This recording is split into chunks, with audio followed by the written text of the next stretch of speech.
If long form is the way to go, if the audience quality is higher on long form, then why are we spending so much money on shorts? You can never rely on your followers, but you can rely on the email addresses. How do you know if a business idea is a good business idea? I was an advisor to TikTok, advisor to Reddit. So I was always interested in, like, you know, all my apps, everything I created had community a part of it. How do you know how much to charge for what you're selling, especially when something's that intangible? I think one thing you can do there is not let everyone take your course. I believe that the best businesses are built using what I call the ACP funnel. How do I select which social media I go to? Treating listening to a podcast or watching YouTube like a job with a notebook in front of you, very, very impactful. If someone's listening to this and they don't have a lot of money, and if they want to have a better life financially speaking, what are 1, 2, or 3 things that they can do immediately which will help them be financially in a better position within, say, 1 year? Hey, hello everyone. This video is very kindly sponsored by Hostinger. If you're looking for a great hosting company for your website, check out Hostinger. I have loads of websites with Hostinger, and these are the reasons why I love them. They're cheaper than most other hosting companies out there, and they offer a free domain menu via hosting. Number 2, great support.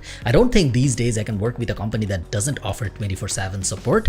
Not for any company, and definitely not for a hosting company. Hostinger has 24/7 support, so if anything ever goes wrong with your website, you know where to reach them. Number 3, they offer a bunch of add-ons for free when you buy a plan. Free migration of your website, free SSL, free CDN, free email management, and a bunch of other stuff. Check out Hostinger using the link in the description, and let's get back to the video.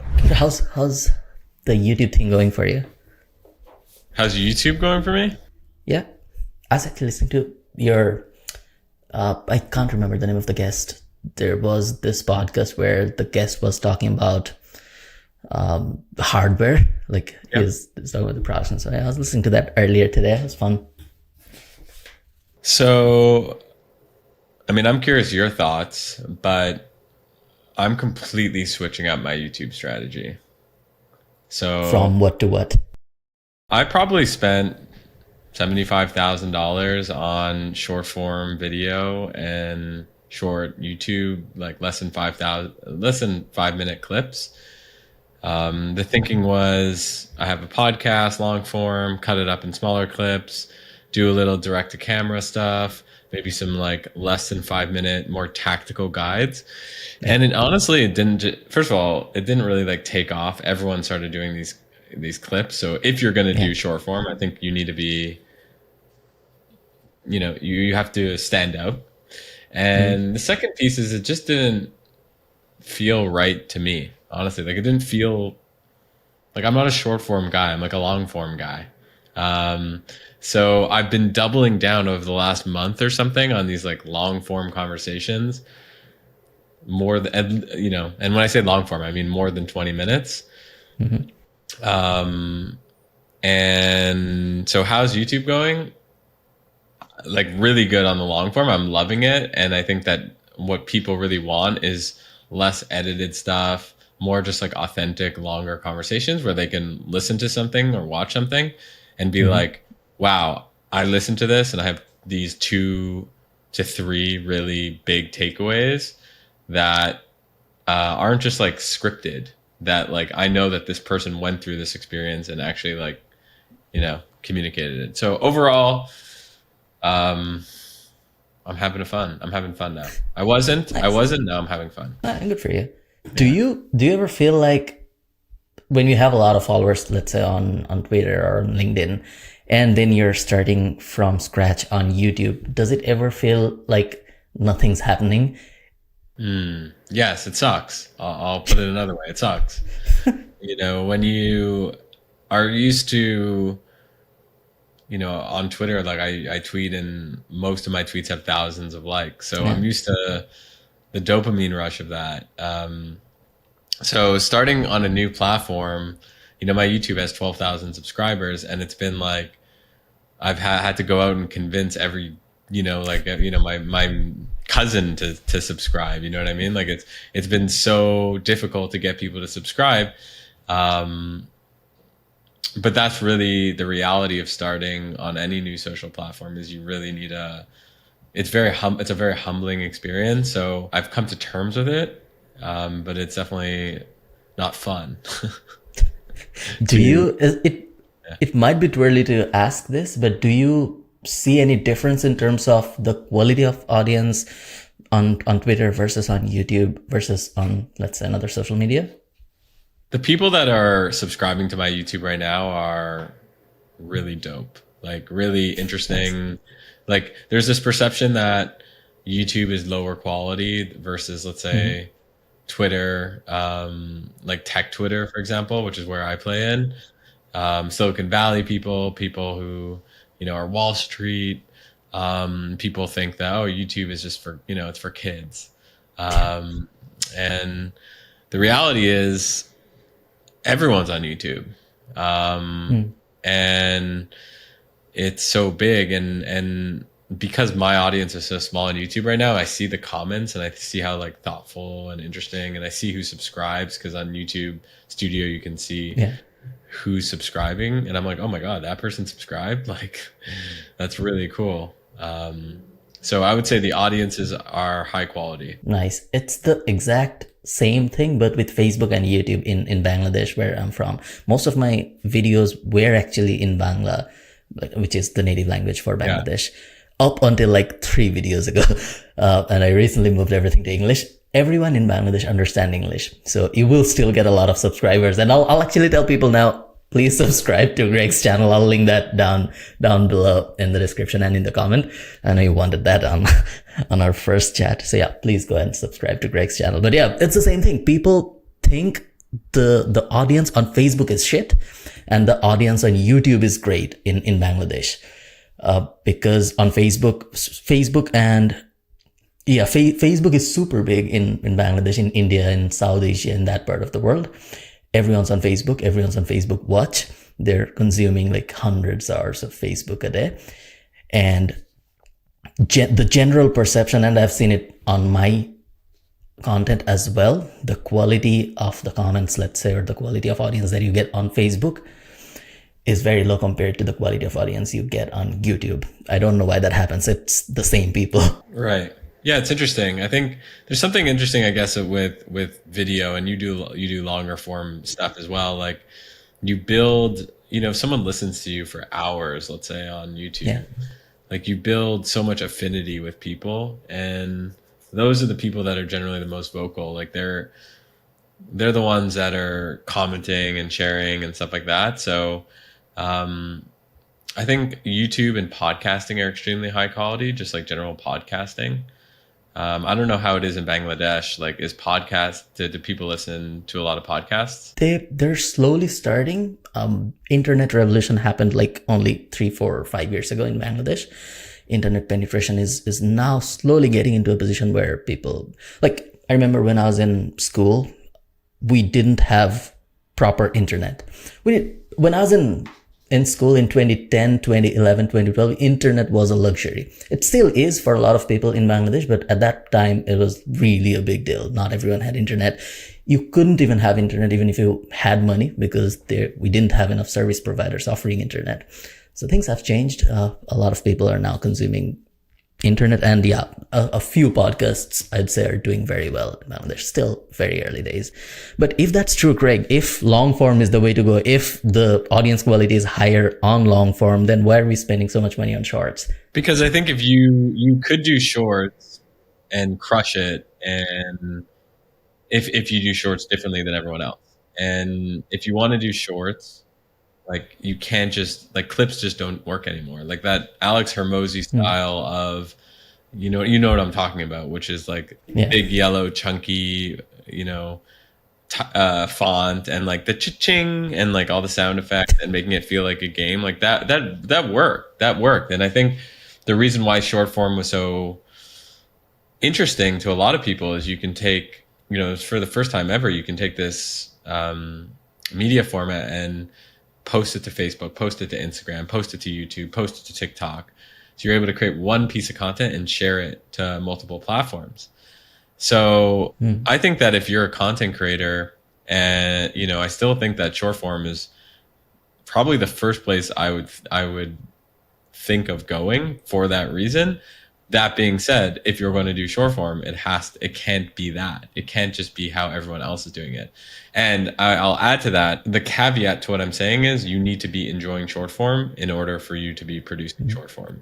Like the reason why I don't like short form is I just don't like it for whatever reason. Like it doesn't feel fun for me. But going on Twitter and writing like long threads, for example, like I can do that in my sleep, or these long conversations, having like a tea chat with you. Like I just poured myself some green tea, like we're chatting, like this feels more natural to me. So I would say to anyone who wants to create an audience who's listening to this is, is this format and is this platform something that feels true to me? And sometimes you have to create in order for that, in order for you to learn that. Like you have to spend a year or 2 years doing it, and sometimes you just inherently know. Why did you start creating content on Twitter? So you were already successful. You were sorry to cut you off, Greg. You were already making a lot of money. I'll give you a short intro in case people don't know who you were. You started stock trade back in the days in 2011-12, which was a stock market simulation thing, and then you sold it, right? You sold it to, I don't know who you sold it to. Who did you sell it to? It was a private equity group. Okay, nice. Then you started 5buy, and then you sold it to StumbleUpon. Yeah. And then you sold another company, Islands, to WeWork. Yeah.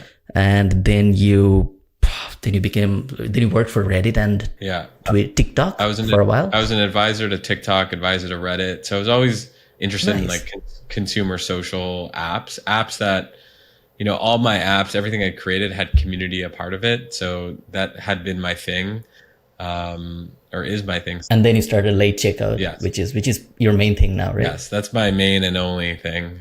It's a holding company that incubates, acquires, and invests businesses that have community, start with community or internet audiences.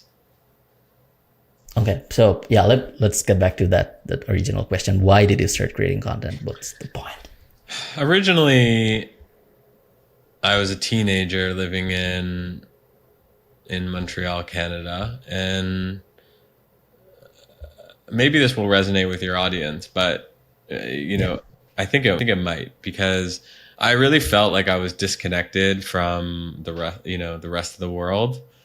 Montreal is this, or Quebec is this French-speaking place. It's relatively misunderstood by the rest of Canada, so it's not really that connected in that sense. It's misunderstood and disconnected from the United States. So it's kind of this it's like up there doing its own thing, and it's developing its own culture, and that's what's amazing about it. But from an economic standpoint, it's not there, and at least it wasn't. And to me, I was just writing on the internet so I can attract like-minded people that could get me closer to all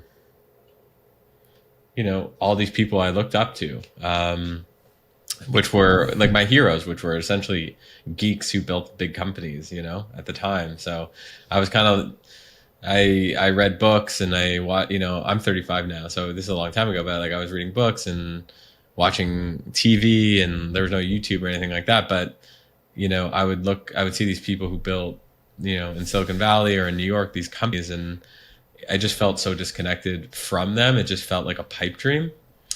And content was a way for me to actually get some of these people to reach out to me, which was crazy. Like the whole idea of you can create content and then, attract these people, to me I was like, this is incredible. What did you write about, and where did you write it on? Was it a blog at one point? I had a blog. I don't know if I've ever spoken about this, but I had a blog. It was a funny name. I started it when I was in high school, called gregisenblog.com. It doesn't exist anymore. Do you still have the domain? I don't. I really should buy it back. Okay, nice. Yeah. Yeah. So, what were you actually writing about? So it was like startup stuff or business stuff? It was sharing in real time what I'm learning building and launching products on the internet. And keep in mind, this is like, Okay.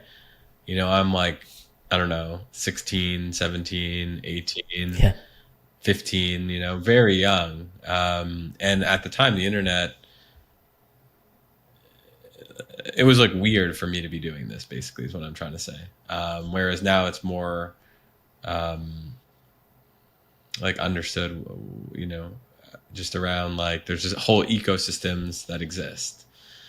So what was I writing about? I was writing about these like projects I would be launching or building or people I met and lessons I've learned along the way. Do you remember the first product or service that you built that made you $1 on the internet? Yeah, I think it was. Was it? I think it was a video game. I think it was called The Game World, and it was a niche review site for video games, where I was actually Okay. reviewing video games, and it was just this niche site, and I started really doubling down into the Nintendo ecosystem. So Nice. had the realization that you don't want to be everything to everyone. You don't want to just be another, review, video game review. That's very tough. But if you become a place where it's niche, super niche, and you could, cultivate a community of people like into, let's say, just, this one subset of video games like platformers or RPGs or Nintendo RPGs. It's you're swimming downstream versus swimming upstream. So I built that, and then I put some ads on it, and I just remember like, whoa, like it just felt so surreal because the money felt like surreal. I don't know. It just like it felt like, oh, this is like fake internet money. Like there's no way this is going to transfer to my bank account, and it did. I was very big into there was this Amazon affiliate marketing boom in 2015, 16, 17 in Bangladesh. Everyone was building, like whoever was on the internet making money, they were either freelancing on Odesk Elance, which then combined became Upwork, or freelancer.com was very big back in the days. And there were a few other smaller marketplaces which were doing well. So everyone around me were either a freelancer or were building Amazon affiliate websites. And I remember I got into that world as well and started building websites on topics that I had no interest in. And I only built websites on those topics because they were easy to rank and had search volume. And it did well. I built a bunch of them, sold a bunch of them. And that's, I think, how I made like the first big money on the internet with Amazon affiliate websites. I don't know. Good old fun days. How do you think about building? So let's say if you have to build if you're thinking about starting a business now, I know you'd probably say that you'll build a community first, right? That's your go-to way. How do I do that? Let's take an example. I'm big into gardening. I like gardening. I can't wait for summer to start here in Ireland because you can't really grow much in February in Ireland. So yeah, I like gardening. I actually do. It's not like I like it because the internet likes it or it has search volume. I actually like gardening. So, what's the first step for me? I want to do something in gardening. I want to start a business because I hate my job, or I don't want to do my job anymore. And I don't want a lot of money. Let's say 3, 4, 5K a month is great. Even 1, 2K a month is good. What's the first step? Let's say I want to build a community. What do I? So someone asked me this exact same question we have this membership called Community Empire. And it's just like a bunch of builders building businesses that are all powered by community. Someone asked me the same question around, I want to build something in gardening or plants. Like I love nature. Yeah. How would you do that using, your model? So first, let me describe my model, which is I believe that the best businesses are built using what I call the ACP funnel: audience, community, product. I generally start by building an audience. I convert that audience into a community, and then I build a product that we monetize for that community. So if I was building something in the garden, so someone said, yeah, how would you do it? using the ACP funnel. And I was like, okay, I'm going to do this as a test just to prove you that I can do it. So I started an Instagram account that was plant memes, literally plant memes. And I'll show it for the YouTube people. It was called I Need Plants. And I would share these like memes, short form video, just like plant. You deserve someone who wants to know the name of all your plants. 1,800 likes.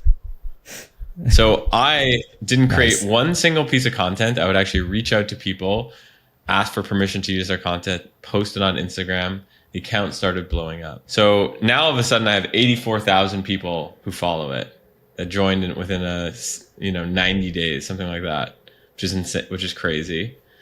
Now I have that, and it's about how do I take a subset of those people and put them into, a private community. I didn't end up doing that just because the person was like, whoa, like I can't even believe you went this far and this is insane. But, if I were to extend it, what I would do would be like, okay, like how do I just, bring together the most hardcore of these 84,000? And maybe that means just 40 people, but I want those people in a room, metaphorically, either in a digital community or in an event series or something, so that I can figure out what are their problems and how can I prioritize their problems to build them a startup. And so my second step would be create a private community, probably free. And then my third step would be, okay, now I understand these people, go and build them a product. So that's how I would go about building a startup in the gardening space. Gotcha. So if I want to break it down even further, so step one, do I always how do I select which social media I go to? Do I always go to Instagram? Should I go to Twitter or do I create YouTube videos? How do I decide where to go to? So it's obviously, there's no one size fits all to answer that question, because for the plants, for example, like Instagram made so much sense just because of how visual it is, and how visual plants are. Like it might have made less sense on LinkedIn or it might have made less sense on Twitter. But so I think you have to ask yourself, like, what, the type of content and the format that you're going to be sharing, what makes the most sense? Which platform lends the most amount of sense to it? People often say, well, I need to be on all platforms. And that's actually is not what you should be doing at all. You should be focused on one platform to start, and then you can think about expanding. There's hundreds of millions, if not billions of people that are active on these platforms. So you have more customers and you know what to do with it. So just start with one. So I just try to ask myself, like, what makes the most sense? Like what, given what I'm trying to share. And then I just focus on one platform and I try to iterate on the format so that, it's very shareable. So, and what I mean by format, just to get even more tactical, do I want to share like short, interviews of people who are gardeners? Do I want to share memes of like a picture of like a bunch of plants with like how, what I showed you with like this note? Do I want to show like notes plus plants? Like that itself is a format, right? It's notes, plants, and I can go and repeat that. So it's thinking about what is a format that's repeatable, that lends itself well to the platform, and then I just iterate. And that sometimes takes 90 days. Sometimes that takes like 3 years, honestly. Everyone's looking for I want to get famous quickly and I want to build an audience quickly. Yeah. Sometimes it works. Sometimes it takes a long time, and you have to be okay with iteration. Let me ask you another basic question, Greg. So let's say I decide to go to Twitter, and let's say I selected a topic that goes well with Twitter, that goes well with the written form of content, and then I decide to go on Twitter. How do I learn actually how do I grow on Twitter? what's the, like, how did you grow? Did you go viral on LinkedIn, on Instagram? How did it reach to 90,000 plus? Because your YouTube isn't big, my Twitter isn't big. We definitely don't know enough about growing on YouTube or on Twitter. You did well on Instagram with that particular one, but generally speaking, if someone decides to go on Instagram or on Twitter, how would they then learn how to grow within that platform? Well, I'll talk about Twitter first and say how I would get to 10,000. How to get to 10,000 followers in less than 6 months on Twitter is quite simple. Yeah. So your first step is you pick a niche that you care about. So if you care about gardening, you go and do gardening. You make a list of the 50 most influential people in gardening and gardening adjacent spaces. And then you set up tweet notifications for them. So every time that they tweet, you get a notification. When when you get a notification, actually, before I talk about that, step 0 is you optimize your profile. It's actually like step 2 is optimize your profile. Step 2 is optimize it. First, you pick your niche and then you optimize your profile. And I'll give you an example. So, like we have a internet audience, a Twitter account called @BoringMarketer, and it gets a ton of, it's basically like sharing boring ways to grow your business using AI assisted SEO. And people follow it because they're like intrigued about who's this boring marketer. So with step 2, you really want to think about how can I create intrigue, because intrigue gets people to follow. And people miss that step. Step 3, we talked about the notification. Step 4 is you want to reply thoughtfully and in an entertaining way to these notifications. When you see a notification, don't just reply saying great thread or that's really interesting or all the AI type of answers that you see on the internet. Think about how you can add value to this conversation such that the reply in itself is so valuable that people are going to like it and look at your account and be like, I'm going to give this guy a follow, almost as a tip. It's like they're tipping you because of they feel like they owe you something. That's what you should be doing. I think you can get to 10,000 followers on that Twitter strategy without even really creating any content on your own Twitter. Like you want to like learn how to grow on Twitter. Like your training wheels are completely doing replies. Everyone misses this. There's no reason why anyone can't get to 10,000 followers on Twitter within a year or even sooner. Okay. So is boring, I actually knew about Boring Marketer. I was listening to you and Noah chatting about it. And I think he was grilling about your old businesses and side hustles and stuff. So I get to know about Boring Marketer. How do I create intrigue? I didn't understand. Do I create something that creates mystery? That's how I do it. I create mystery. Mystery. So I think mystery is underrated. I'm just putting it out there. I think you have to have intrigue in the sense like when I go to Boring Marketer, like I'm going to open it up real quick. So first of all, it's an unknown account, so it's kind of like a character. And that works sometimes, doesn't work other times. So I'm not suggesting you need to have like a character, but the bio says boring marketing advice that brings you profit. So I kind of like, if I'm reading that, I'm like, oh, like, first of all, what's boring marketing advice? Like, what does that even mean? And bring you profit? It feels like that's something that is interesting to me, right? Like if I'm reading this, like, of course I want profit. Anonymous, so I can be 100% honest. So also that's intriguing, right? So it's like, oh, this person is going to be sharing like honest opinions. And people want that, especially on Twitter where a lot of the content feels like kind of manufactured. So we are the AI assisted SEO partner to your favorite brands. Follow along. So my point there is it's just interesting, intriguing, different than others. It's about you. It's about creating value for you. I'm going to give you, you're going to get value for following this. You're going to get profit, and you're going to get honesty where you're not going to get this anywhere else. And then having a character, I mean, a real person could be a character too. You know, I could be the community guy, you know, that's a character.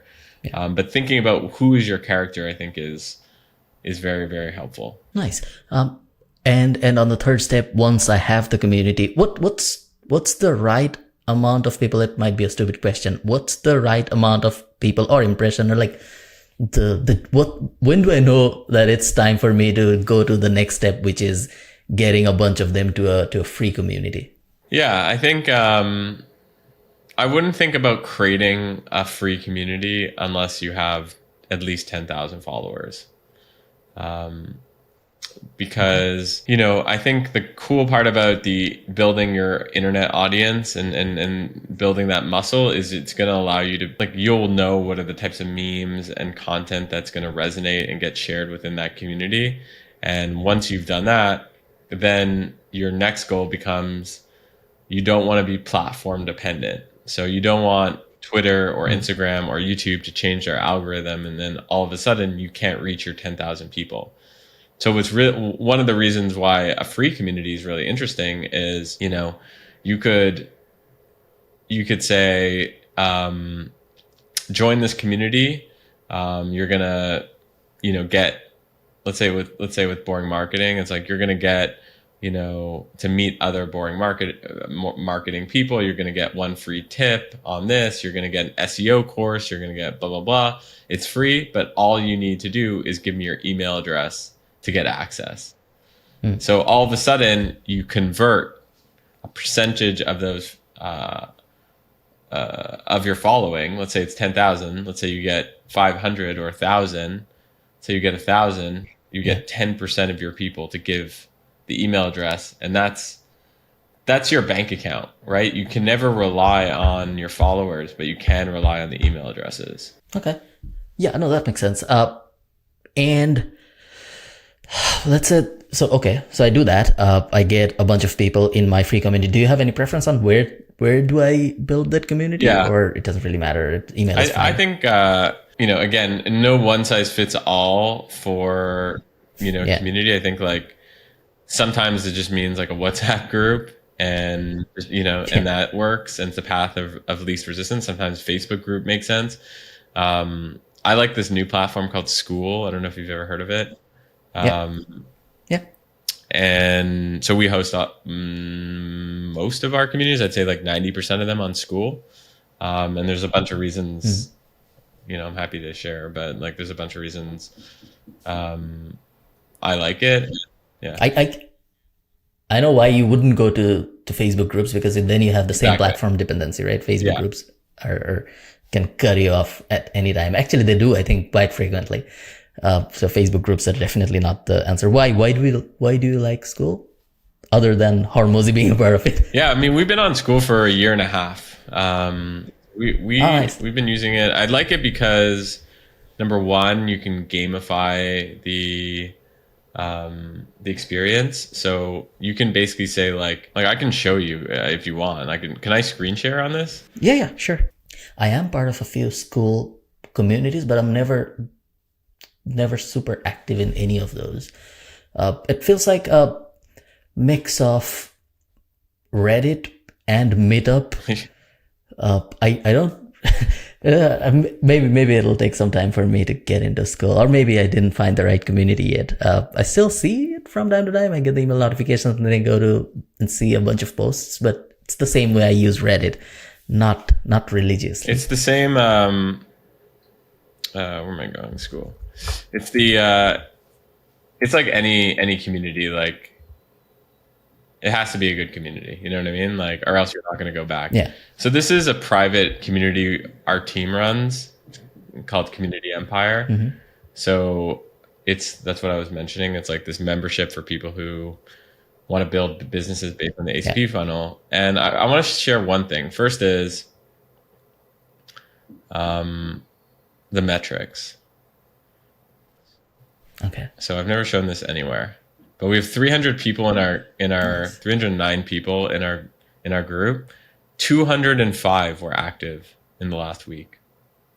That's massive. You know, in the past 30 days, like 98% are monthly actives. So if you provide a lot of value in your community, people will come back.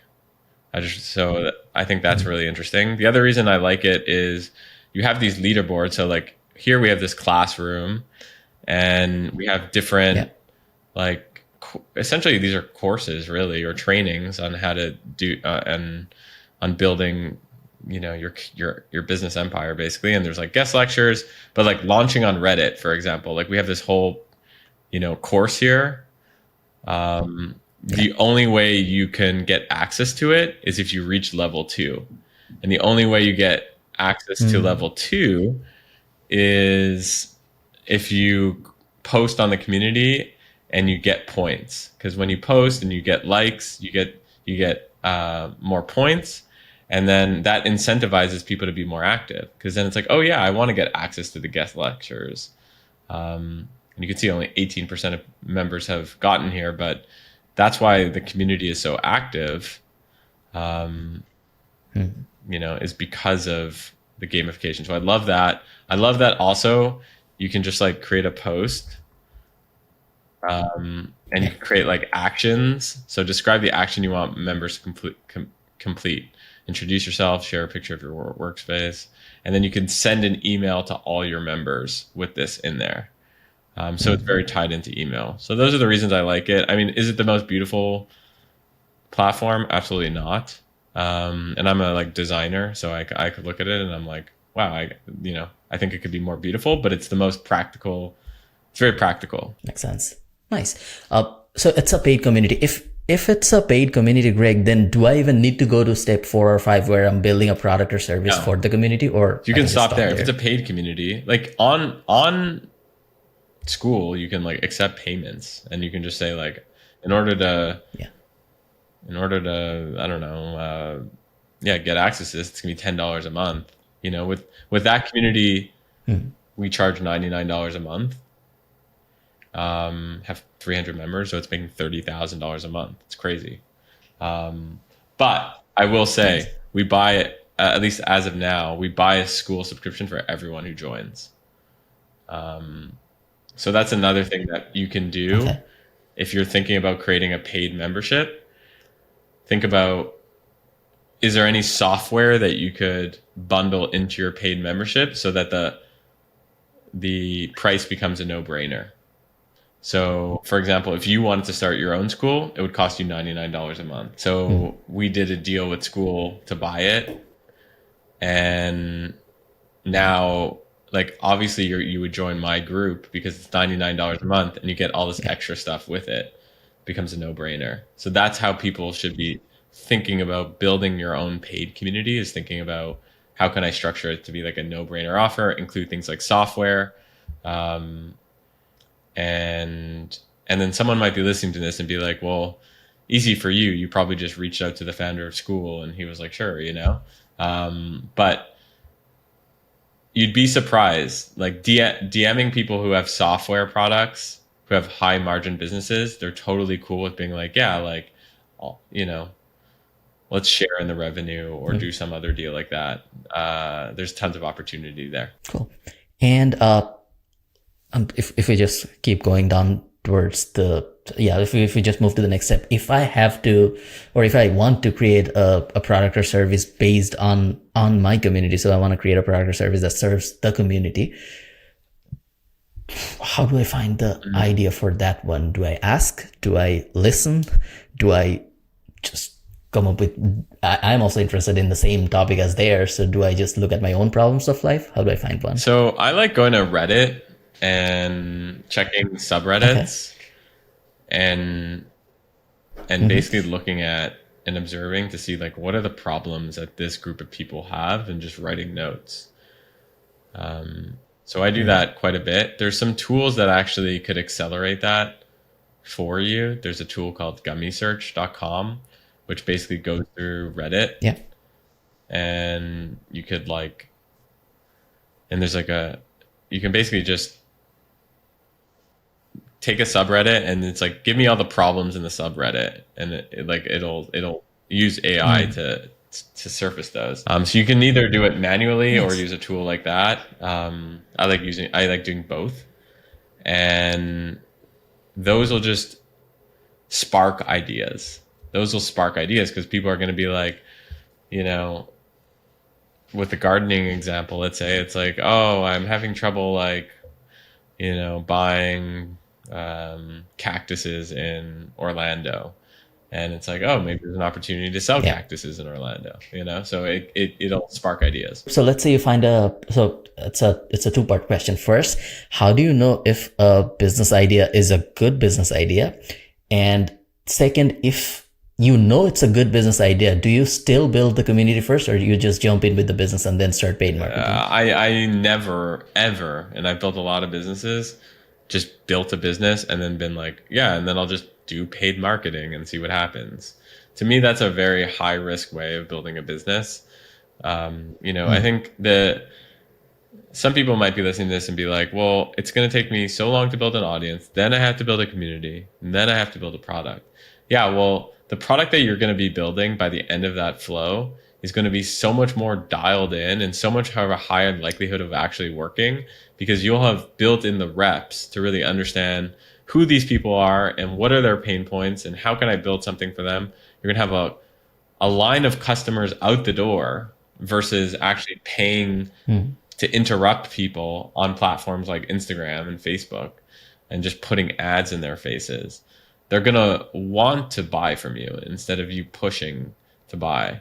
And then, like, yeah, how do I know if an idea is good? Well, like, I've gone through that whole process, but a good idea for me is something that's asset light, doesn't take a lot of money to get started, but is a painful problem for a lot of, you know, a good chunk of that community at least. And that has the ability to add complexity over time. So for example, let's think, you know, I might start using the plant example. Like, I might start with a paid school or paid membership for people at plants. And that's like really easy to start. $10 a month, and you're at like a weekly session by some like well-known creator talking about, I don't know, how to trim bonsai trees. And then every month you're going to get a bonsai tree. You know, that's like the deal that you do. Instead of software, you get like, you do a deal with like a bonsai creator and or bonsai shop, and they send, you know, they'll send you something. $100 a month. I don't know what it is.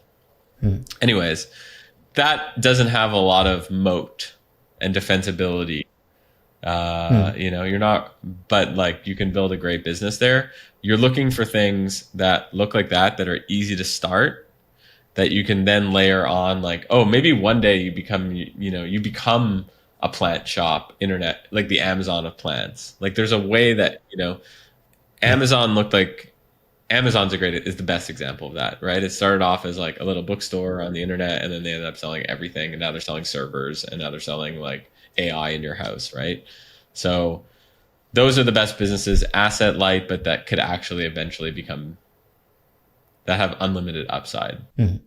Do you always recommend so just going with that asset light notion, do you ever think about, I'll just create my own stuff, or do you always think about it? Does your mindset always go towards partnering with someone who will then be the supplier of the thing? Or do you ever think about creating your own thing? Because you're from the digital background, we are asset light people, don't like stuff in our garage.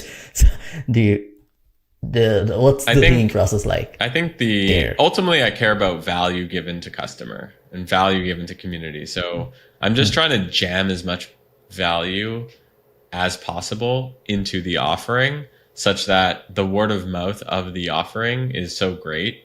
Like with community, like the membership I was showing in Community Empire, like people are constantly sharing how amazing it is, and posting on Twitter of like how, and other places where, oh my God, I can't believe this is $99 a month. Like that's where you want to be. You want to be there. So, you know, because of that, and because you want to test things quickly and be asset light, partnering with other folks makes sense. often. So generally, I do start.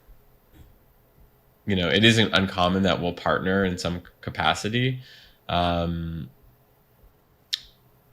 sometimes we'll just create do it ourselves if we have super high conviction, or if it's a space we really understand extremely well, or we have technology, we've built our own technology. Gotcha. As I'm from Bangladesh, and it's not a super rich country, though I'm now in Ireland for the last 7 years, but the mindset is still the same. And for most of my audience, I think the mindset is still the same, where for some reason, it causes some sort of pain when I think about increasing the price of anything that I sell. And it's a fear. I don't know why, but it's a fear. How do you know how much to charge for what you're selling, especially when something's that intangible, like a community? You don't really know how to value your product because it's all in your head, and you can't really put numbers on a paper and decide like it should be $99. I'll give you an example. We had a course we started back in 2017. At that time, it was only an affiliate marketing course, and then it became like a digital marketing thing where we started teaching everything. It was $50 when we started in 2017. Now it's approximately $250. It's a one-time fee, and people get access to everything for life once they pay it. So it's like the way we market it is it's Netflix, but with one-time payment instead of a subscription. We have nearly 22,000 subscribers now, like members, not subscribers. They just paid once. And when it was $50, people said it was expensive. It's $250 now. People still say it's expensive. I get bashed every day on different social media. It's one of the most expensive ones in Bangladesh, and I get like hundreds of negative comments. It's one of if I list down the reasons people hate me, this would probably be in the top 2 or 3, the price of the product. So yeah, how do you decide what who price is to go hating you? for? Is it people who are in your audience who have not bought the course, or is it your course customers? It's people who want to buy the course in my audience. They watch my YouTube videos or they read my Facebook posts and stuff, but they can't buy it because it's not affordable for them. Okay, a few thoughts.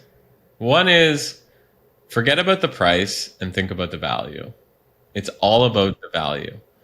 So if people are taking your course, $250, but they're getting $1,250 in value, then that's a great price point. You're creating a vending machine, essentially. $250 in, $1,250 out. It is very, very, like, you're making the world a better place in that way, because people are gonna do really well from that, and then from that course and that experience, and might be able to provide for their family, might be able to pass on that information to someone else. Like, there's a lot of good that you're doing.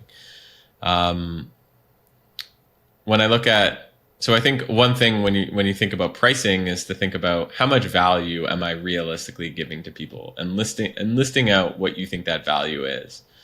And make it a no-brainer offer, right? So like the no-brainer offer with my membership is like, you can either buy school at $99 a month, or you can buy Community Empire for $99 a month, get a school, but also get free startup ideas every single month, a place to vent, get feedback on your startup ideas, $50,000 of deals on software tools. Like, there's a million things that we give that it's like, you make people feel stupid for not, if you have $99 a month and you're interested in this space, and you make people feel almost stupid for not buying it.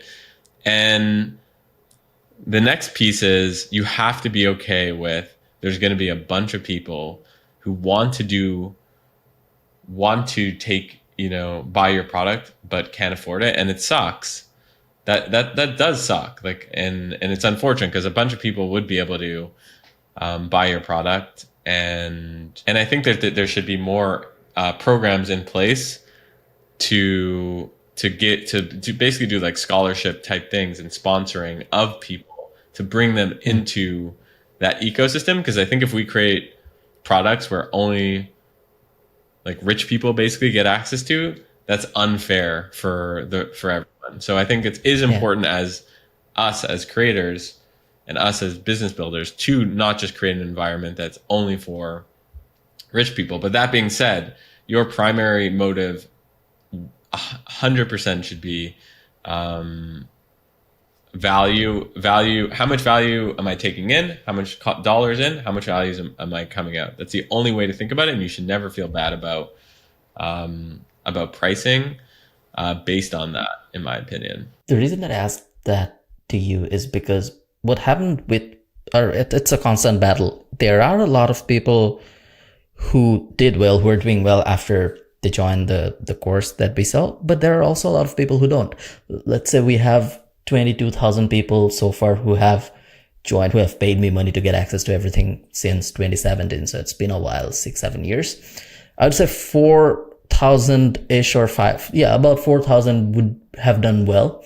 They got the full value out of the course. They got a job, they got better gigs, they either became a better freelancer or they started their own thing after the course. So 4,000 people definitely got more value than the money that they put in. But there are a lot of people who didn't. And I don't know what to feel about that when I know that a bunch of people actually didn't become successful after they paid me money. And that's why it's a constant battle where I always think about, is the price justified for the value that I provide? Because there are a lot of unsuccessful people as well. Did they not get $250 of value? Like, even in the worst case? Like, it's very tough to know. You don't know because it's information and you don't know what the value of information is. For some people, the stuff that you said, the formula, the steps, it might be invaluable. For someone, it might mean nothing. and I don't know how to price that. I think one thing you can do there is not let everyone take your course. So having more screening options around, like, answer these 20 questions so I can see if you're serious about taking this course. And then if so, it's $250. I think that is something that people could do to help in that case. If you're targeting, not that if your audience were $250, I mean, $250 means a lot to everyone, but it does mean more to certain people from certain countries. I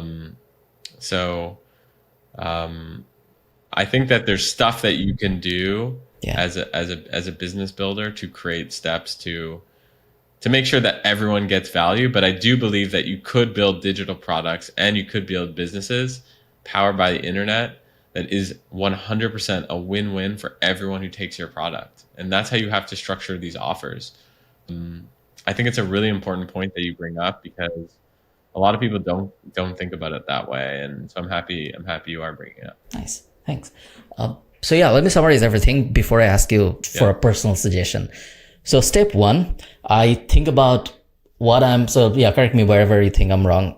Step 1, I think about what am I interested in and in what industry do I want to go to, or what are the passions that I have.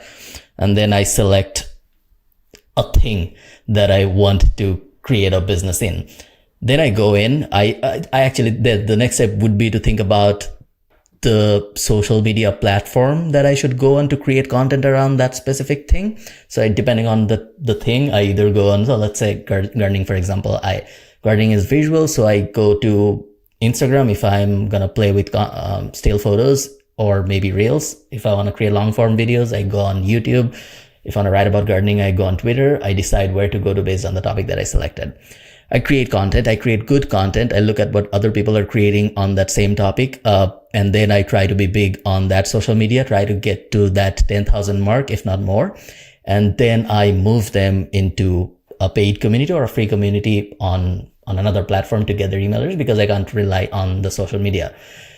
And then I create a product or service to serve that audience that I built. So it can be a seed subscription thing. It can be anything based on that, your interest. Is that the summary you'd say? Is that how you build a business now? It's always it always sounds but simple. I think I'll add, here's where I'll just, you summarize it brilliantly. The only thing that for folks listening that make this hard to do? Because I don't want people to listen to that and be like, oh, I can, anyone could do it. No, here's where it's hard. With that ACP funnel I was talking about and that you mentioned, ACP, audience, community, product. Yeah. There's audience market fit, community market fit, product market fit. So at each step, you basically have to figure out, am I creating something like for the audience? Am I creating content that's really resonating with people? At the community step, it's, am I creating a community experience that really resonating with people? And the product step, am I creating a product that's really resonating with people?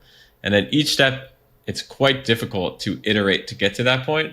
That being said, I believe that, if you're, not everyone could be successful, but I do believe that if you really understand your community and you understand how to create content well on the internet, then anyone could be successful, anyone can be right? successful. And success could mean different things to different people. Yeah. It could mean, as you said, making $1,000, $2,000, $3,000 a month, or it could be making, $30,000 a month. I think the success comes in various shades, but I do believe that this model and this framework is the future of business. Gotcha. Thanks for sharing everything. And it is always very nice to listen to you on the pod, on like your podcast and stuff that you do. You have a very calming presence. I'm sure you get that a lot. It's not I don't know how to explain this. It's like I feel like I'm in a therapy in like somewhere in Thailand when I'm speaking with you. My Twitter sucks, Greg. My YouTube is big. My Facebook is big. My LinkedIn, I would say, is not bad. I have like 50, 60,000 followers there. I'm not trying to monetize anything specifically on YouTube or on LinkedIn or on Facebook, just randomly creating content. Everything worked. Even Instagram is decent. TikTok is decent. For some reason, Twitter, actually, it's my fault, obviously. I never prioritized Twitter, but it sucks. And I don't know what to do about it. And you're very big on Twitter. You're successful on Twitter. You actually gave a plan of how to get to 10,000 followers by just replying earlier in this podcast. So just if you can add to that for me specifically, is there anything that you think I can do other than replying to basically what you said, your suggestion? Other than that, is there anything specific that I should do to grow my Twitter if I don't have a product or service or a community to build back in my mind? I don't have a particular interest based on which I want to grow on Twitter. Like, I like gardening, but I don't want gardening people on my Twitter, only gardening people on my Twitter. I like business, but I just don't want only your tweets to come up on my Twitter, for example. So in that instance where I don't have one particular, if I'm not doing it as a proper strategy, how do I grow on Twitter? What does success look like for you on Twitter? I'd say at least 50, 60,000-ish followers where people are listening to what I'm saying, where this podcast, for example, if I share it on Twitter, it gets 20, 30, 50,000 views. But be even more specific on that. So it's not just that you care about 50, 60,000 listeners or views. It's you care about a specific type of person listening, no? I do. Yeah. I have had decent success from people in Bangladesh. Now I want this to go international. So I want someone like you to consume the stuff that I produce. So that's a great, not only do you want, 50,000+ followers, you want those followers to be like from the business tech community in the US, maybe, or North America. I think you want Silicon Valley, New York, LA, those types of people to be following you. And I think that the question there becomes, well, what's the type of content that those people aren't getting today? And I'll share my own, I try to get to those people too. That's who I'm trying to get to. And one of the things that I've learned is recently on Twitter specifically, is that if you share long form stories, basically, with an image, it's highly, highly effective. And that image doesn't need to be like a highly produced stuff. Sometimes I share these like scribbles on like a napkin, basically. Yeah. And people enjoy those. So, I think that you can easily do like a long post, like, how I got to 1 million YouTube subscribers doing XYZ. And someone like me would read that if it was in long form with like a framework associated with it. So versus like when I go to your Twitter now, which feels like very random. It's exactly. very random. Like, that's not what people want when they're deciding how to follow people on Twitter. They very much have I'm not following a boring marketer, I need to follow a boring marketer. Oh, I'm not following a person who's like building a business on top of YouTube, I'm going to go follow that person. So you have to be that slot. And long form stories. And why long form stories? Because no one can compete with you based on your own life. Like, these are, yes, people can copy tweets about other frameworks and stuff like that, but like no one can copy your own real life experiences that you have. Thanks for sharing that, Greg. If I just last question before I let you go. If someone's listening to this and they don't have a lot of money, which a lot of my audience are probably students in Bangladesh who don't really have a lot of money to play with, and if they want to have a better life, financially speaking, what are 1, 2, or 3 things that they can do immediately which will help them be financially in a better position within, let's say, 1 year? The number one thing, I'll just give one thing, which is listen to podcasts. Yeah.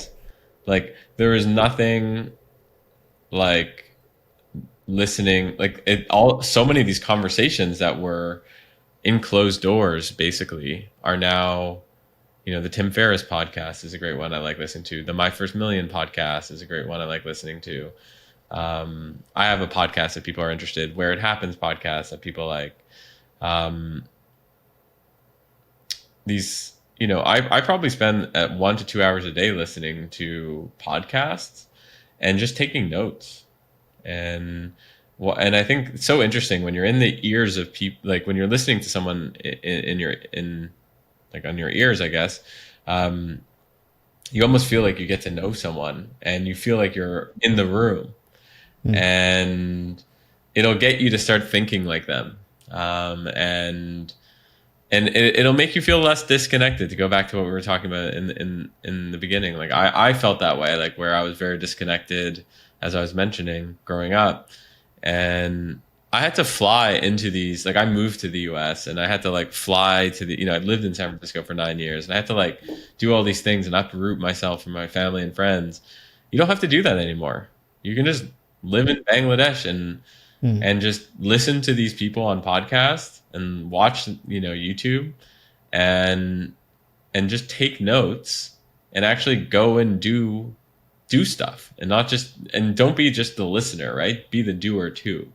I definitely like to leave that with. That's actually very important, Greg, because there are people who would listen to podcasts all day. And if you really want to listen to podcasts, there are hundreds of great ones, and you can just spend your 24 or your 8 waking hours, starting with Huberman, ending with me or you. And like you can feel like you've done a lot by just listening to podcasts all day, because there are a bunch of great ones out there.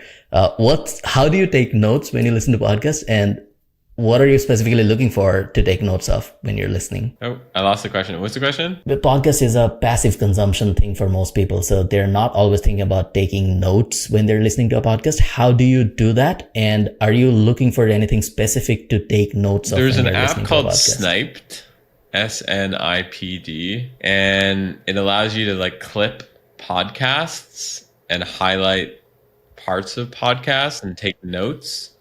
Yeah.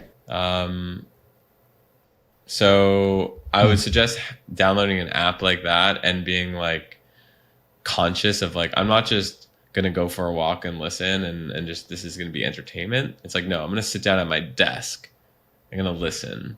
I'm going to pull out a notebook and I'm going to take this seriously. Like, you treat it like a job,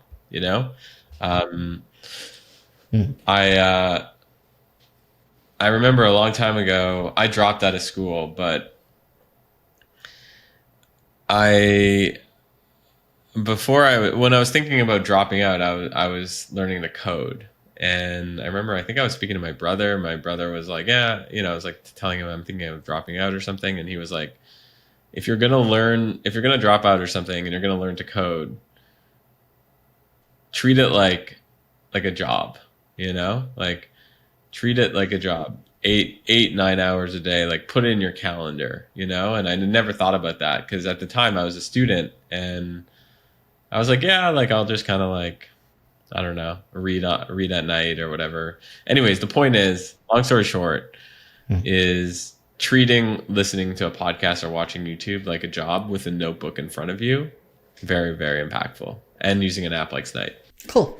Listen, great. Thanks a lot for doing this. I'll link everything, all your stuff. If you want to plug something, now's the time, but I'll link everything in the description and in the first comment anyways. And yeah, everyone, please go subscribe to Greg's stuff. Do you have any particular place that you want people to go to? YouTube. Yeah. Find me on YouTube. Okay. And if this was helpful, if you didn't like me, don't subscribe to YouTube. You can still subscribe. It wouldn't really mess up with your analytics video. Please go subscribe to Greg's channel. Thanks a lot, Greg, for doing this.